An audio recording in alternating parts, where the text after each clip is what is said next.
Ô, gente, a vida de um professor ou professora é algo que só nós conhecemos. Aliás, nós e as pessoas mais próximas a nós. A cobrança de produtividade em função das provas externas e da aprovação nas universidades, o assédio moral por parte de superiores e colegas, alunos desmotivados, muitas vezes mimados ou mesmo sem nenhuma referência familiar que os ensine como conviver em grupos sociais, a violência nas salas de aula, nas comunidades próximas a algumas escolas, a cobrança contínua pela produção de listas de questões, avaliações, correções e desenvolvimento de projetos que levam o trabalho da escola para as nossas casas, a pressão dos pais, que em geral não têm uma relação colaborativa com a escola, mas de eterna cobrança, além dos salários que nos forçam a trabalhar em 2, 3, 4 escolas e nos obrigam a uma jornada de trabalho em sala de aula maior do que a de qualquer operário nos tempos mais duros da Revolução Industrial, levam muitos profissionais da educação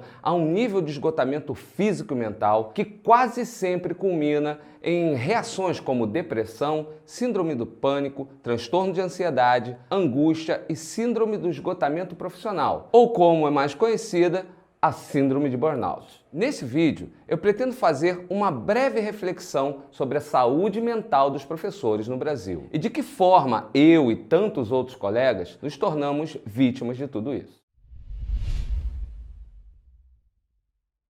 Uma pesquisa feita em 2018 pela Associação Nova Escola identificou que 66% dos 5.000 professores pesquisados já precisou se afastar por problemas de saúde, que vão desde problemas nas cordas vocais até a depressão. O Guia de Estudos de Saúde Mental da Organização Mundial da Saúde, que cita dados da OCDE, Organização para a Cooperação e Desenvolvimento Econômico, que mostra que nos 34 países que formam o grupo, os problemas relacionados à saúde mental têm sido reconhecidos como maior causa de abstenção ao trabalho e aposentadoria precoce. Entre esses trabalhadores, grande parte é de professores e professoras de educação básica e universidades. E como esses problemas podem se desencadear dessa maneira? Para responder a isso, eu te peço que me acompanhe numa rápida linha de raciocínio e num exercício de empatia, caso você não seja um professor ou professora. Desde que a indústria se consolidou como a principal forma de produção de valor, os sistemas industriais de gerenciamento da produção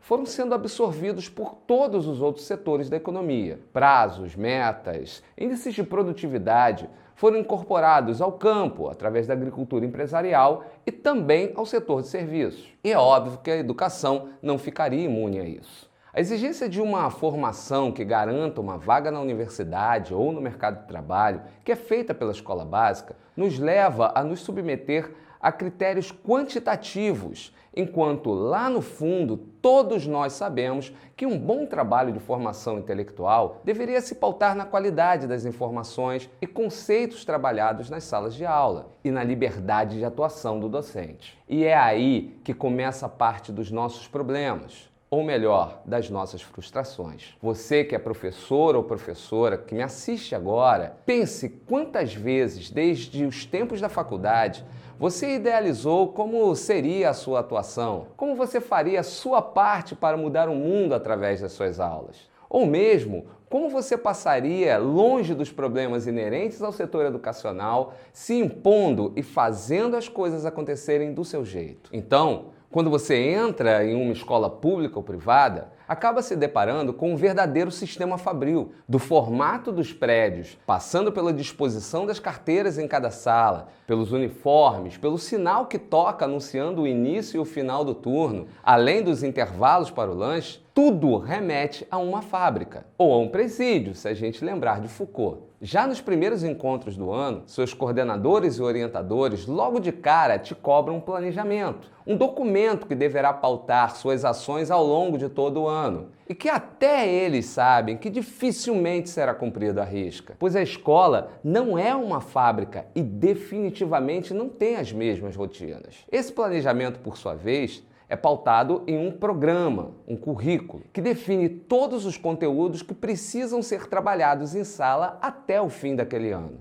O problema é que alguns dos nossos superiores imediatos levam isso muito a sério. Como na vez em que eu tive que me impor e quase perdi o emprego porque a minha coordenadora exigia que eu trabalhasse cada item das apostilas, sendo que, como o material era elaborado no Sul para estudantes do Sul, a última apostila vinha com a geografia daquela região, sendo que os alunos das nossas turmas de terceiro ano estavam se preparando para os antigos vestibulares das universidades do Sudeste. E eu havia substituído o conteúdo sobre uma outra região por outro mais adequado à nossa realidade. O caso foi parar na sede da rede que produzia os materiais, que admitiu que ainda não havia realizado as devidas adaptações regionais e que os professores de outras regiões tinham total autonomia para adaptarem o material às suas realidades. Mas você releva isso. Pensa nas melhores formas de tornar aquela lista de conteúdos algo relevante para as vidas dos seus alunos e alunas. Então, você planeja suas aulas, cria estratégias, pensa em dinâmicas, vídeos, apresentações de PowerPoint.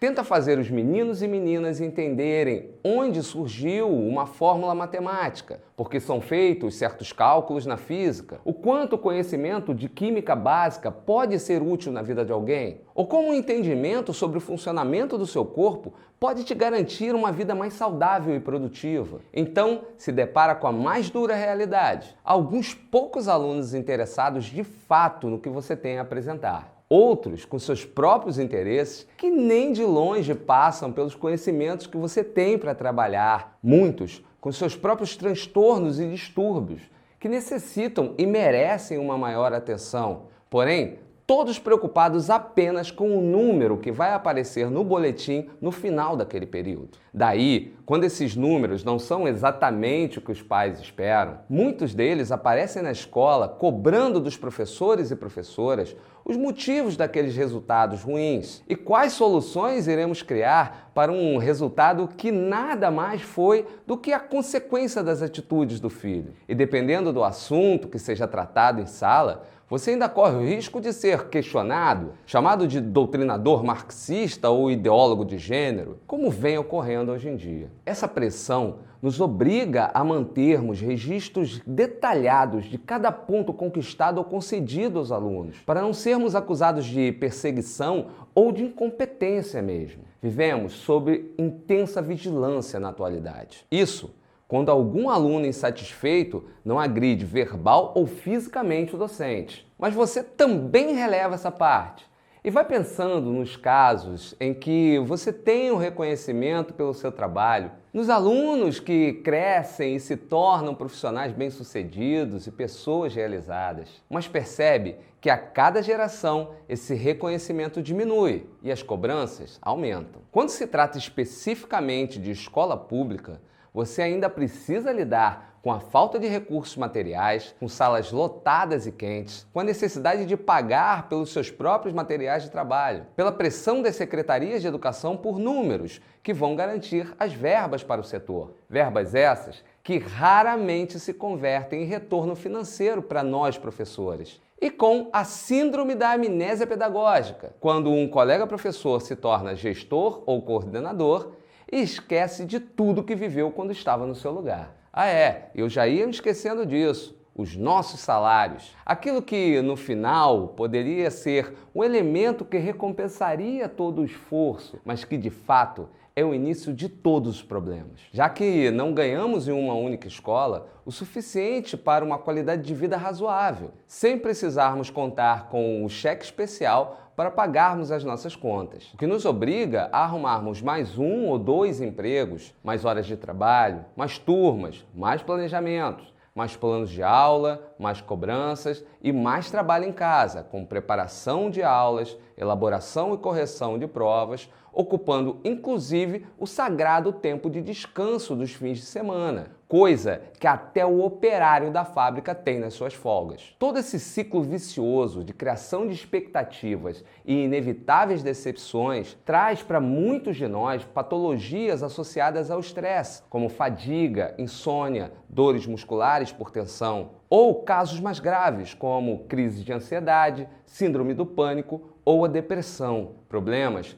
que levam muitos de nós ao afastamento temporário, mas que não resolve o problema na sua raiz, pois quando retornamos, percebemos que nada mudou. As crises tendem a voltar e provavelmente será necessário um novo afastamento, até que isso culmine em um desvio de função pela impossibilidade do profissional retornar às salas de aula. E apesar de muitos colegas ainda tratarem esses casos com preconceito, como frescura ou fraqueza, esses problemas não estão exatamente nas pessoas que sofrem com eles. Os problemas estão em todo o sistema educacional. E o resultado disso se reflete na quantidade de faltas por doenças, nas licenças médicas, nos números de professores que desistem da profissão e, infelizmente, também na baixa procura pelos cursos de licenciatura por parte dos jovens. A esperança de alguma transformação nesse sistema que minimize essa questão